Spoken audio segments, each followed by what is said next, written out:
السلام علیکم ورحمۃ اللہ۔ پیارے میرے بھائی، آپ نے توحید کے متعلق پوچھا ہے، توحید کیا ہے اور اس کی تعریف کیا ہے؟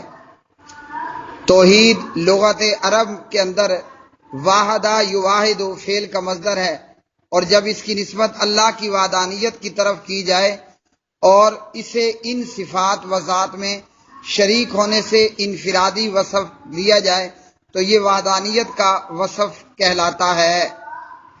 چنانچہ توحید اس بات کا علم ہے کہ اللہ سبحانہ و تعالی ایک ہے، اس کی کوئی نظیر مثال نہیں۔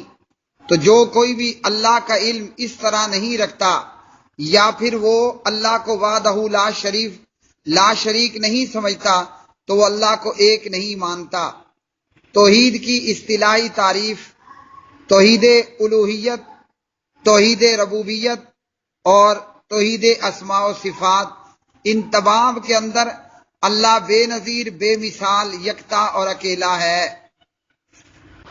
قرآن مجید فرقان حمید سے اس کی چند مثالیں: اعوذ باللہ من الشیطان الرجیم، قل هو اللہ احد اللہ الصمد لم یلد ولم یولد ولم یکن لہ کفوا احد۔ یہ ہے اللہ رب العالمین کا تعارف۔ آپ کہہ دیجئے کہ اللہ ایک ہے، بے نیاز ہے، نہ اس سے کوئی پیدا ہوا، نہ اللہ کسی سے پیدا ہوا، اور نہ کوئی اللہ کا ہمسر ہے۔ ایک اور مقام پر اللہ رب العالمین نے فرمایا: وَإِلَٰهُكُمْ إِلَٰهٌ وَاحِدٌ لَا إِلَٰهَ إِلَّا هُوَ الرَّحْمَٰنُ الرَّحِيمُ، سورہ البقرہ پارہ نمبر 2۔ تم سب کا معبود ایک ہی ہے، اس کے سوا کوئی معبود برحق نہیں، اور وہ اللہ بڑا رحم کرنے والا، بڑا مہربان ہے۔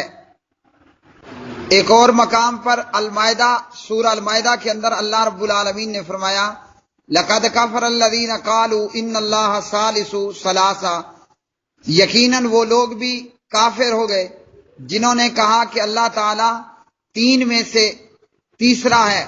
دراصل اللہ کے سوا کوئی معبود نہیں۔ اگر یہ لوگ اپنے اس قول سے باز نہ آئے تو ان میں سے جو کفر پر رہیں گے اللہ انہیں دردناک عذاب پہنچائے گا۔ صحیح بخاری مسلم میں عبداللہ ابن عباس رضی اللہ تعالی عنہما کی روایت ہے، نبی کریم صلی اللہ علیہ وسلم نے معاذ بن جبل کو جب یمن والوں کی طرف بھیجا تو پیارے نبی صلی اللہ علیہ وسلم نے معاذ سے کہا: ایسی قوم کے پاس جا رہے ہو جو اہل کتاب ہیں، تم انہیں سب سے پہلے اس بات کی دعوت دینا کہ وہ اللہ کی توحید کا اقرار کریں۔ جب وہ اس کو پہچان لیں تو انہیں بتانا کہ اللہ سبحانہ و تعالیٰ نے ان پر دن اور رات میں 5 نمازیں فرض کی ہیں۔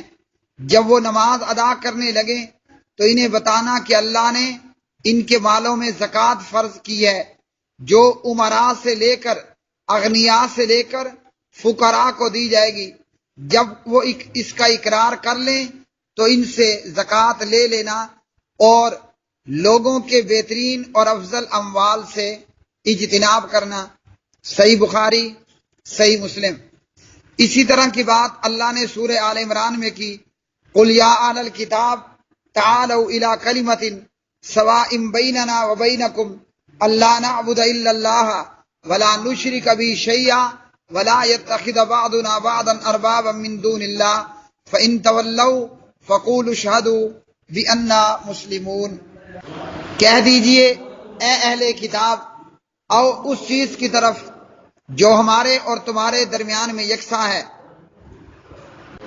وہ یہ بات ہے کہ ہم عبادت صرف اللہ ہی کی کریں اور اللہ کے ساتھ کوئی شریک نہ ٹھہرائیں، اور ہم میں سے کسی کو اپنا رب نہ بنائے۔ پس اگر وہ اس بات سے منہ پھیر لیں تو ان کو کہہ دیجئے کہ گواہ رہو ہم مسلمان ہیں، یعنی اللہ کو وحدہ لا شریک ماننے والے ہیں۔ عبداللہ بن عمر رضی اللہ عنہ راوی ہیں، صحیح مسلم، نبی صلی اللہ علیہ وسلم نے فرمایا: بنی الاسلام علی 5، اسلام کی بنیاد 5 چیزوں پر ہے۔ اس میں سے نمبر 1، اللہ کی توحید کی گواہی دینا، لا الہ الا اللہ کا اقرار کر لینا اور نبوت اور رسالت کا اقرار کرنا۔ صحیح بخاری اور صحیح مسلم،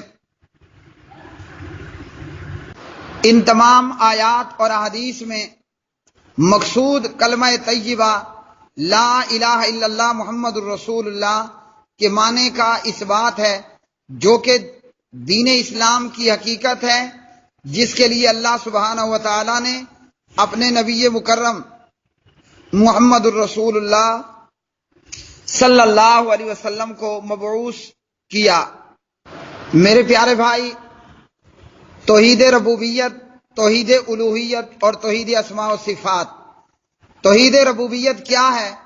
اللہ رب العالمین کو اس کے افعال میں مثلا پیدا کرنا، تدبیر کرنا، زندہ کرنا، مارنا، روزی دینا وغیرہ، ان تمام چیزوں کے اندر اللہ کو یکتا اور اکیلا ماننا۔ اللہ کے علاوہ نہ کوئی بیٹا بیٹی دے سکتا ہے، نہ کوئی اولاد دے سکتا ہے، نہ ہی بانجھ گود کو کوئی ہرا کر سکتا ہے۔ صرف اللہ ہی ہے جو دینے والا ہے، ساری کائنات کی تدبیر کرنے والا، دن کو اور رات کو لانے والا، رات کو لے جا کر دن کو لے آنے والا، سب کچھ کرنے والا اللہ۔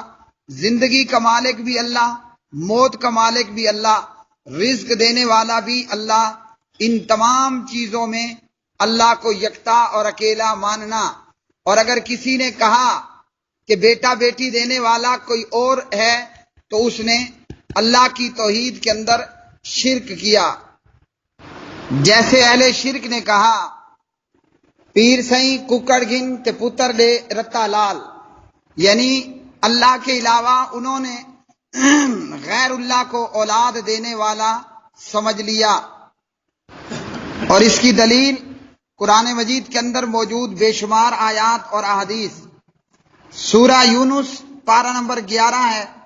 اللہ رب العالمین فرماتے ہیں قُلْ مَنْ يَرْزُقُكُم مِّنَ السَّمَاءِ وَالْأَرْضِ أَمَّن يَمْلِكُ السَّمْعَ وَالْأَبْصَارَ وَمَن يُخْرِجُ الْحَيَّ مِنَ الْمَيِّتِ وَيُخْرِجُ الْمَيِّتَ مِنَ الْحَيِّ وَمَن يُدَبِّرُ الْأَمْرَ فَسَيَقُولُونَ اللَّهُ فَقُلْ أَفَلَا تَتَّقُونَ فَذَلِكُمُ اللَّهُ رَبُّكُمُ الْحَقُّ فَمَاذَا بَعْدَ الْحَقِّ إِلَّا الضَّلَالُ فَأَنَّىٰ تُصْرَفُونَ كَذَلِكَ حَقَّتْ كَلِمَةُ رَبِّكَ عَلَى الَّذِينَ فَسَقُوا أَنَّهُمْ لَا يُؤْمِنُونَ۔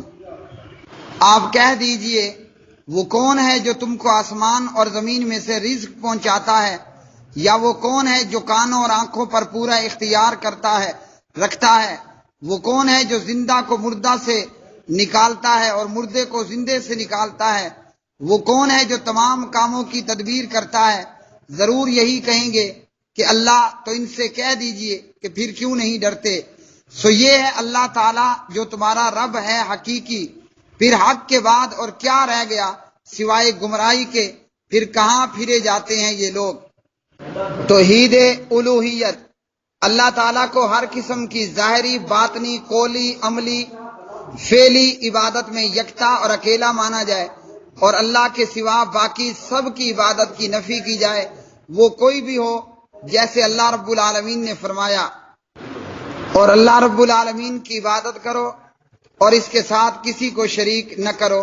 سورہ النساء پارہ نمبر 36۔ توحید اسماء و صفات، اللہ کے اسماء اور صفات میں اللہ کو یکتا اور تنہا مانا جائے۔ اس لیے بندے کو یہ اعتقاد رکھنا چاہیے کہ اللہ کے اسماء اور صفات میں اس کا کوئی مثل نہیں ہے۔ اللہ رب العالمین کی صفات کو ماننا، نہ ان میں کسی قسم کی تبدیلی کرنا، نہ تعویل کرنا۔ جیسے اللہ کا ہاتھ اور اللہ کے 2 ہاتھ ہیں، دونوں داہنے ہاتھ ہیں، دونوں ہاتھ داہنے ہاتھ ہیں۔ اللہ کی پنڈلی، اللہ کا قدم، سورہ نون والقلم اور سورۃ الفتح پارہ نمبر 29 اور 26۔ واللہ عالم بالصواب۔